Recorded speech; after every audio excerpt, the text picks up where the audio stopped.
Numulit na po ako sa katotohanan na kailangan po talaga makapag-aral para po makapaghanap ng magandang trabaho. Ayun, grabe yung yung mga words ni Dandan. Talagang namulat na siya sa katotohanan na kailangan talagang makapag-aral or makapagtapos ng pag-aaral para makapaghanap ng magandang trabaho. Alam mo yung napaka-mature na po talaga niyang mag-isip. Talagang humahanga na ako dito kay Dandan eh. Dati is mature na din naman siya mag-isip dati pero mas matured na nga po ngayon. So ito muna po ang pag-uusapan natin sa video na ito tungkol nga po dun sa naging interview ni Tech June kay Dandan. I believe ito po yung interview niya nung event nila last June 21 sa Manalastas or sa mansion ni Tekra. So panoorin po natin at magbigay po tayo ng ating opinion. Ayan, pakilala ko lang si Kuya Dandan sa inyo. Kuya Dandan? Ayan, si Kuya Dandan po ay isa po sa mga beneficiaries ni Tatay Ram. Kung naalala nyo, meron silang kwento. Sila yung magkakapatid. Wala na silang magulang. At so ngayon, ilan nga kayo magkakapatid ngayon? Pito po. Pito sila magkakapatid. At ayan, si Kuya Dandan ang kumbaga nakakatanda dun sa mga kasi si ating niya sila nang nagsisilbing nanay nila at si Dandan ang nagsisilbing panganay sa mga magkakapatid, parang ganon. Kaya malaki ang natin kay Dandan na i-push talaga siya na makapagtapos dahil alam niya na may mga kapatid siya na umaasa na maliliit pa talaga. So yan, Kuya Dandan, kamusta naman ang pag-aaral mo? Okay naman. Okay. Base sa grades mo, performance mo, paano mo nakikita si Dandan sa pag-aaral? Mas pinagbubutihan po kaysa dati. Kasi po dati po wala po akong pa sa pag-aaral eh. Nice. Saka numulit na po ako sa katotohanan na kailangan po talaga makapag-aral para po makapaghanap ng magandang trabaho. Yun, boom kaboom. Ayan, yun po yung napakaganda, isa sa mga napakagandang linya na nabanggit ni Dandan sa lahat ng mga interview po ni Tekram sa kanya. So recently is talagang napaka-matured na po yung mga sinasagot ni Dandan sa mga interview sa kanya ng Tekram channel, ni Tekram, ni Tech June. At nakakatuwa lamang isipin na yung kanyang pag-iisip pa is talagang andun sa kanyang pamilya. Although before nung natagpuan siya ni Tekram is talagang matured naman siya mag-isip. I believe that was 2020 or 2021. Basta mga 12 years old pa lang yata si Dandan or 13 years old. Kung saan siya na nga po yung tumatayo bilang panganay sa kanyang mga kapatid dahil nga po sa pagpanaw ng kanilang mga magulang. At yun, talagang napag-isip-isip na niya at napagtanto na niya na kailangan talagang makapagtapos ng pag-aaral para magkaroon ng magandang trabaho, mabigyan ng magandang buhay ang kanyang pamilya, ang kanyang mga kapatid. So nakakatuwa lamang marinig si Dandan na ganito na po yung kanyang mindset ngayon, and hoping na sana lahat nga po ng pangarap niya sa buhay is matutupad kasi kailangan talagang matupad yun para sa magandang kinabukasan niya at ng kanyang mga kapatid. Ayan. Yan ang maganda, yung mag-gets mo na kumbaga mag-gets mo sa sarili mong pagkaunawa yung dahilan kung bakit kailangan mag-aral talaga na mabuti. So Especially para sa kanilang magkakapatid dahil nga po wala na silang mga magulang at ang nangangalaga na nga lang po sa kanila is ang kanilang ate Ednalyn tapos si Kuya Norlan.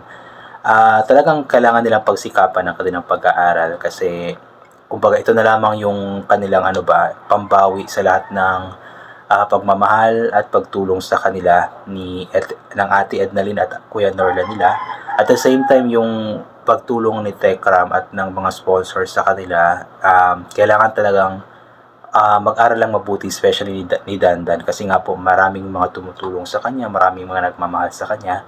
Kumbaga dapat bumawi siya sa pamamagitan ng pag-aaral ng mabuti. 1 to 10, gaano ka decidido si Dandan makapagtapos? 10 po, 10. At naalala ko, gusto mo maging seaman? Kasi yun po talaga. Yun po akong magsundalo kung nanaisip po. Yung parang pinagdidesisyon po sa dalawa. Plan B po. Plan B. Sige. Yun ang maganda dun kasi meron siyang plan B or second option kasi pagdating kasi sa seaman or marine technology ba yung course niyan is talagang kailangan nyo ng datong ng pera kasi medyo mahal din po yan. Although kapag makagraduate ka, sakay ka ng barko, bawing-bawi din naman, malaki rin yung kikitain, pero pagdating talaga sa pag-aaral ng marine or pagsisiman is medyo malaki-laki din talaga yung gagastusin. So tama po yung meron siyang second option na pagsusundalo. Pero para sa akin kasi napaka-risky ng pagsusundalo. Pero sa akin naman yun, depende rin naman sa tao yun kung ano ang gusto ng tao. Kung gusto ni Dandan doon, yun din go. Isuportahan na lamang po natin sa pamamagitan ng pagdarasal. It's either seaman or sundalo. Sige, ipag-pray natin, pag-pray mo kay Lord kung saan kanya dalhin. Kasi anong grade mo pa lang ngayon? Senior high po, 11. So, ano pa naman, may mahaba pa yung panahon mo para pag-aralan mong mabuti kung saan ka, syempre babalansihin mo yan, yung financial status mo ba, kaya bang suportahan yung ganito kurso. So, ayan. Tsaka, andyan naman ang tatay Ram, magsabi ka lang, lalo na kapag nag-college ka na, syempre hindi na biro ang gastusan dyan. Yan, yung nga sinasabi ko nga, pagdating sa college, hindi na talaga biro yung gastusin, especially pagdating sa marine technology or pagsisiman, kasi malaki-laki rin talaga ang gagastusin yan. Pero andyan naman si Tatay Tekram nga po, kaso nga lang, hindi rin naman natin pwedeng iasa kay Tekram yung mga bagay na yon or sa mga sponsors, kasi malaki-laki rin talaga yung gagastusin nun. Pero depende na rin kung may sponsor talaga na gustong tulungan si Danda na makapagtapos.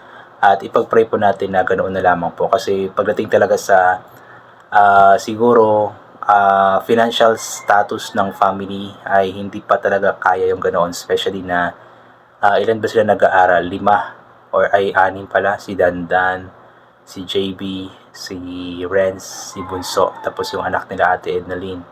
O 5 sila na nag-aaral. So medyo mahirapan talaga sila pagdating sa financial status. Or depende na lang kung mag-working student si Dandan. Pero yun, ipag-pray na lamang po natin na sana matupad nga po lahat ng mga pangarap ni Dandan sa buhay. Lahat ng mga pangarap niya sa kanyang pamilya. Sana matupad po yun. Nang sa ganun is maging maayos po ang kanilang buhay. Kahit nawala na silang mga magulang, at least maayos po ang kanilang buhay. Yun po yung pinaka-importante sa lahat. At alam ko na magiging masaya ang kanilang mga magulang sa kung ano man ang makamit nilang tagumpay sa buhay nila. Ayan. So yun, I think hanggang dito na lamang po itong gagawin ko na reaction videos. Thank you so much po sa lahat ng mga palaging bumabalik sa aking YouTube channel. So inulit ko nga po palagi, rin po natin magdasal, magpasalamat sa lahat ng mga bagay na ating natatanggap kahit na hindi man po natin ito hinihingi. Kasi nga po lahat ng mga bagay na meron tayo ay kaloob sa atin ng ating Panginoon. At wala ang mga bagay na ito kung hindi dahil sa Kanya. And always bring pa yung kapote, sombrero, or anything na pwede maging proteksyon sa katawan kapag lalabas po tayo, nang sa ganun kapag mainit ay hindi po tayo mainitan, or kapag biglang umulan na hindi po tayo mababasa ng ulan. And always take vitamin C para mabuso ang ating immune system at hindi po tayo matatamaan agad-agad ng kung ano-ano mga sakit-sakit. So once again, inulit ko hanggang dito na lamang po. God bless and bye for now.